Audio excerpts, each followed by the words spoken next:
Las Escrituras están llenas de advertencias de que los creyentes deben estar alertas si vamos a vivir bien en este mundo. Vemos esto a lo largo de todas las Escrituras, tanto del Antiguo como del Nuevo Testamento, donde Dios advierte repetidamente a su pueblo sobre los peligros que nos rodean a cada paso en nuestro camino a la ciudad celestial. Repetidamente nos han señalado el engaño de nuestro propio corazón. Somos advertidos contra las tentaciones del mundo. Y se nos dice que nos cuidemos del diablo en todas sus estrategias. En los profetas, repetidamente escuchamos acerca de las amenazas que vienen al pueblo de Dios en este mundo. Por ejemplo, en Deuteronomio capítulo 13, Moisés da advertencias específicas para resistir a los falsos profetas y a aquellos a quienes él llama hombres indignos que tratarán de desviar al pueblo de Dios en la tierra prometida. Jeremías, capítulo 9, verso 6, dice que tales falsos maestros amontonarán opresión sobre opresión y engaño sobre engaño, y se negarán a conocer al Señor. Jeremías 23, 16 dice: No escuchéis las palabras de los profetas que os profetizan, os alimentan con vanas esperanzas, hablan visión de su propio corazón, no de la boca de Jehová. El mismo Jesús nos advierte claramente acerca de tales personas en el mundo. Mateo 7:15 en el Sermón del Monte dice: Guardaos de los falsos profetas, que vienen a vosotros con vestidos de ovejas, pero por dentro son lobos rapaces. Los salmos y proverbios pueden también citarse con múltiples advertencias sobre ser descarriados por falsos maestros y falsos profetas. Pablo advierte acerca de los portavoces lisonjeros, que vendrán con palabras suaves y desviarán al pueblo de Dios si fuese posible. En Romanos 16, versos 17 y 18 escribe: Mas os ruego, hermanos, que os fijéis en los que causan divisiones y tropiezos en contra de la doctrina que vosotros habéis aprendido y que os apartéis de ellos, porque tales personas no sirven a nuestro Señor Jesucristo, sino a sus propios vientres, y con suaves palabras y lisonjas engañan los corazones de los ingenuos. Pedro dice que el diablo anda como león rugiente buscando a quien devorar. Y por eso escribe en Primera de Pedro 5:8 que debemos ser sobrios y estar alertas. Pedro nos amonesta en 2 de Pedro 3:17 y dice: Guardaos, no sea que arrastrados por el error de los inicuos caigáis de vuestra firmeza. En una de las escenas más conmovedoras del Nuevo Testamento, tenemos a Lucas registrando en Hechos capítulo 20 el tiempo final de Pablo con los ancianos de la iglesia en Éfeso. Él llega a Mileto, los llama a unirse a él allí en esa playa, mientras les da sus advertencias finales y sus ánimos finales. Leemos en Hechos 20:28 estas palabras. Dice Pablo: Por tanto, mirad por vosotros y por todo el rebaño en que el Espíritu Santo os ha puesto por obispos, para apacentar la iglesia del Señor, la cual él ganó por su propia sangre. Porque yo sé que después de mi partida entrarán en medio de vosotros lobos rapaces que no perdonarán al rebaño. Luego el verso 30 dice: Y de vosotros mismos se levantarán hombres que hablen cosas perversas para arrastrar tras sí a los discípulos. Imaginen esta escena. Estos son los ancianos de la iglesia donde Pablo pasó más años que en cualquier otra, ayudando a desarrollarla y a fortalecer su misión. Estos son hombres que muy probablemente él mismo nombró para ese oficio de ancianos, y dice que de entre ustedes mismos surgirán aquellos que descarriarán al pueblo de Dios y hablarán cosas perversas.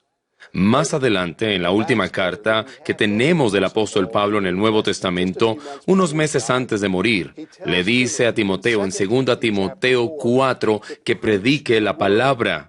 Y luego le dice por qué debe predicar la palabra. Y dice: porque vendrá tiempo cuando no sufrirán la sana doctrina, sino que teniendo comezón de oír, se amontonarán maestros conforme a sus propias concupiscencias, y apartarán de la verdad el oído, y se volverán a las fábulas. Podríamos multiplicar este tipo de ejemplos tanto del Antiguo como del Nuevo Testamento, que nos dan repetidas advertencias sobre cómo el pueblo de Dios debe tener cuidado mientras avanza por el mundo. Tenemos enemigos a nuestro alrededor, enemigos dentro de nosotros. Y tenemos al diablo y sus demonios, quienes constantemente tratan de hacernos tropezar. Y esto resalta el lenguaje que Martín Lutero incluyó en ese maravilloso himno que escribió, cuando nos dice que este mundo está lleno de demonios que amenazan con deshacernos. Una de las razones por las que amo el libro El progreso del peregrino es porque describe de manera tan gráfica y precisa la vida de un cristiano como un viaje peligroso. Sin embargo, me temo que hoy en día muchos cristianos no consideran que sus vidas en este mundo sean peligrosas. Más bien, muchos creen que estamos seguros, que estamos bien. Realmente no tenemos mucho que temer con respecto a nuestro bienestar espiritual. Realmente no necesitamos estar alertas o atentos. Bueno, tal complacencia configura a los evangélicos modernos para ser manipulados, ser engañados en formas de pensar y vivir que socavan el cristianismo bíblico. Lo que quiero decir es que hoy los evangélicos modernos están en medio de una maniobra muy sutil, intencional y mortal del diablo, diseñada para alejar a pastores, líderes e iglesias evangélicas de nuestra lealtad al Evangelio de Jesucristo y a la autoridad y suficiencia de su palabra. El teólogo Kevin Van Hooser dijo sabiamente que los pastores y las iglesias de hoy deben prepararse especialmente para un tipo específico de guerra espiritual. Y escribe, porque no luchamos contra sangre y carne o materia en movimiento, sino contra ismos, contra poderes que buscan nombrar y controlar la realidad. Eso es precisamente lo que vemos hoy.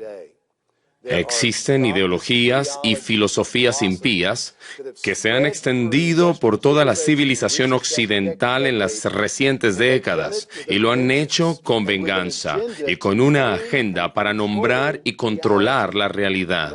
En otras palabras, nos dicen lo que se supone que debemos ver, nos dicen cómo debemos pensar y nombran la realidad para nosotros, la definen y luego exigen que reordenemos nuestras vidas sobre la base de esta nueva supuesta realidad. En los últimos años hemos visto estas filosofías e ideologías introducidas de contrabando en muchas iglesias evangélicas a través del caballo de Troya que comúnmente se llama justicia social. En nombre de la reconciliación racial, en nombre de honrar a las mujeres y demostrar amor y respeto a los abusados y confundidos sexualmente, los evangélicos han abierto su mente a una cosmovisión que socava las mismas enseñanzas de la palabra de Dios, enseñanzas que en realidad promueven el amor verdadero y la justicia verdadera a través de la vida, muerte y resurrección de nuestro Salvador Jesucristo. El diablo ha sido muy eficaz confundiendo a la gente acerca de lo que constituye la justicia real y lo que en realidad implica la justicia verdadera cuando ésta se busca. Estamos siendo manipulados precisamente en este punto. Dios es la única fuente verdadera de justicia. Él es el justo que creó este mundo y Él ha definido la justicia por nosotros en su palabra. Sin embargo, en el nombre de buscar justicia, a muchos evangélicos se les dice que debemos ver el mundo y trabajar para ciertos resultados sobre la base de ideas, ideologías y filosofías que son contrarias a la palabra de Dios. Estamos siendo manipulados. Estamos siendo manejados y engañados. Los proponentes de filosofías huecas y engañosas nos están diciendo lo que debemos ver, lo que debemos pensar y hacer. Si vamos a ser contados como fieles en la búsqueda de la justicia en la iglesia y en el mundo, lo advirtió el apóstol Pablo en contra de ser engañados y manipulados de esta manera. En Colosenses capítulo 2, verso 8, establece una advertencia en términos muy claros y ciertos. Quiero que veamos este verso por un momento y considerar cómo el apóstol Pablo trata de equipar al pueblo de Dios para resistir las filosofías mundanas que vienen y nos alejan de creer lo que Dios ha revelado en su palabra. En la carta a la iglesia de Colosas, Pablo comienza con una expresión introductoria de acción de gracias a la iglesia. Luego hace una oración por la iglesia y se lanza a una explicación profunda de la supremacía de Cristo en el verso 15 del capítulo 1. En el verso 24 del capítulo 1 describe cómo esa conciencia de Cristo informa su propio ministerio como apóstol y ministro del Evangelio. Y luego, en medio de esa descripción, Pablo, en nuestro texto que está en medio de esa descripción, donde también incluye una amonestación, comenzando en el verso 6 y 7 del capítulo 2, nos da una advertencia que veremos específicamente en el verso 8, seguida de las razones para prestar atención a esa advertencia en el verso 9 y 10. Permítanme leer Colosenses 2, 6 al 10, para poder entender el contexto y luego centrarnos en el verso 8. Pablo escribe en Colosenses 2, verso 6. Por tanto, de la manera que habéis recibido al Señor Jesucristo, andad en Él, arraigados y sobreedificados en Él y confirmados en la fe, así como habéis sido enseñados, abundando en acciones de gracias. Mirad que nadie os engañe por medio de filosofías y huecas sutilezas, según las tradiciones de los hombres, conforme a los rudimentos del mundo y no según Cristo. Porque en Él habita corporalmente toda la plenitud de la deidad, y vosotros estáis completos en Él, que es la cabeza de todo principado y potestad. Me gusta lo que J.B. Lightfoot, erudito del Nuevo Testamento, dice cuando explica el versículo 8. Escuche con atención. Él dice lo siguiente: estén alertas, no sean presa de ciertas personas que los llevarán cautivos por un sistema hueco y engañoso que ellos llaman filosofía. Sustituyen la verdad de Dios por las tradiciones humanas e imponen una disciplina elemental de ordenanzas mundanas, aptas solo para niños. Ese no es el Evangelio de Cristo. Lo que Pablo nos advierte en ese texto es estar tan cimentados en Jesucristo que nadie pueda llevarnos cautivos a través de filosofías huecas y engañosas. Pablo se apega a su tema de la grandeza y suficiencia de Cristo cuando nos amonesta en los versos 6 y 7 a caminar en Cristo, tal como lo recibimos por fe a través de su palabra, para que vivamos en Cristo, es decir, seguir creyendo en la palabra. Debemos ser arraigados, cimentados y edificados por esa palabra. En el verso 8 da la advertencia: no se dejen cautivar por filosofías huecas y engañosas. Y luego en versos 9 y 10 respalda su argumento al recordarnos que en Cristo habita toda la plenitud de la deidad y estamos completos en Él. En otras palabras, hermanos, ustedes tienen todo lo que necesitan en Cristo.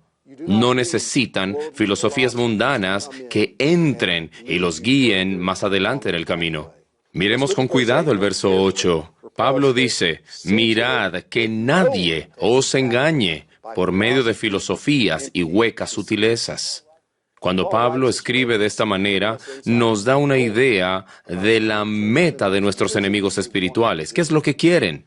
Bueno, quieren llevarnos cautivos. La palabra que usa aquí es muy rara. Este es el único lugar donde se encuentra en la Biblia, y no se encuentra en muchos lugares por fuera de la Biblia. Significa saquear. Significa tomar el botín que viene después de ser victoriosos en la batalla.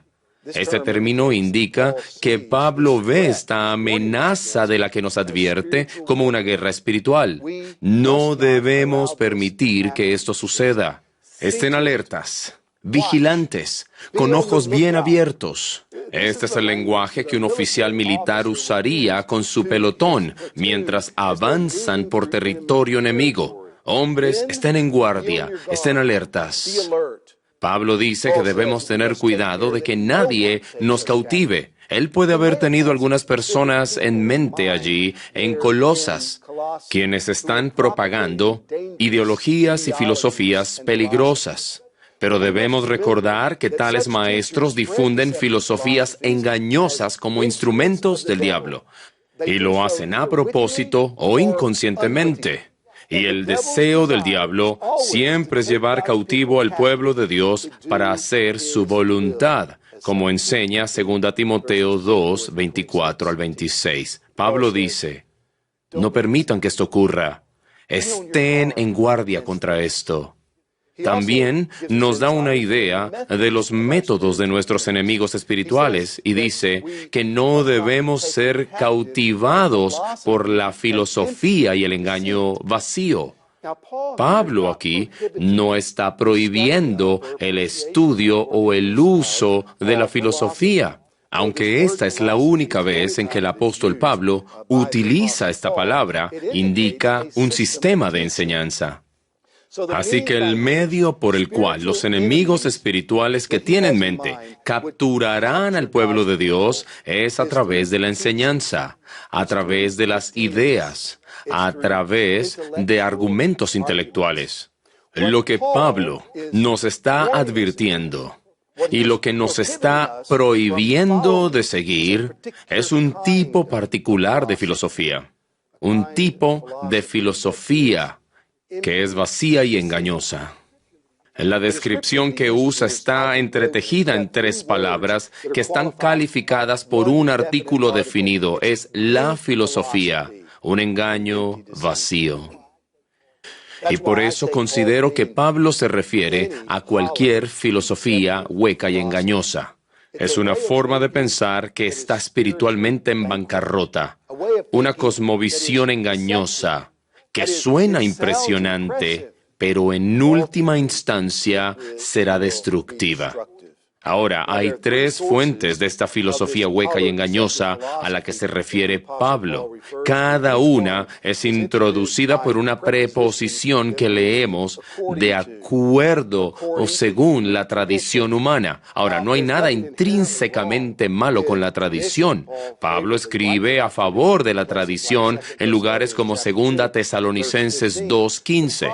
El problema es con la mera tradición humana, tradición que no está de acuerdo ni es consistente con lo que Dios reveló en su palabra. Este es precisamente el problema que Jesús tuvo con los fariseos cuando les señaló su propia hipocresía al citarles Isaías 29:13. Lo hace en Marcos 7, 6 y 7, cuando dice, bien profetizó de vosotros Isaías, como está escrito, este pueblo de labios me honra, mas su corazón está lejos de mí, pues en vano me honran, enseñando como doctrinas mandamientos de hombres. Meras tradiciones humanas de las que debemos guardarnos. La segunda fuente que Pablo cita es conforme a los rudimentos del mundo. Ha habido cierto debate en cuanto a lo que Pablo quiere decir con esto, pero estoy convencido que de acuerdo con el lenguaje de guerra espiritual, se refiere a lo que está conectado con los seres sobrenaturales, lo que tiene referencia al mundo espiritual, estos espíritus elementales del mundo. Existe un peligro de ser descarriados por esos espíritus malignos, pero la tercera descripción es la más significativa, no según Cristo. Esta es la fuente sin Dios de estas filosofías huecas y engañosas. No provienen de Cristo, no es revelado por Dios, no es compatible con la comprensión correcta de la persona y obra de Jesucristo. En otras palabras, es incompatible con el Evangelio.